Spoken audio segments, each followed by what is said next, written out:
আর তো ফলোয়ার আছে 2000 যদি ফলোয়ার যদি আর ভিডিও চাইতে চাই তা তো 2000 বি পাওয়া যায়।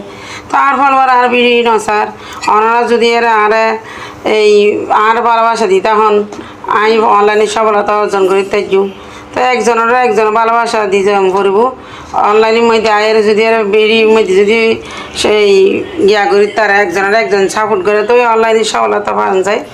তো আর ভিডিও যদি ভালো লাগে লাইক কমেন্ট শেয়ার করবেন ইনশাআল্লাহ আমিও লাইক কমেন্ট শেয়ার করে দিই মনে। আসসালামু আলাইকুম এদের পর্যন্ত আর ভিডিও ভালো থাকবেন সুস্থ থাকবেন আল্লাহ হাফেজ আবার দেখা হবো নতুন ভিডিও লাই টিফিন রেডি করছি সকালের নাস্তা টিফিন দিবেন লাই ওই লেখে নিলাম নাস্তা কিন করলেই কমেন্টে জানাবেন বিয়া কোনো পরে জানুন তবুও এনাই কিনি ভিডিও দিয়ে পরে সেটা বিয়া কিন দেখাই আল্লাহ হাফেজ।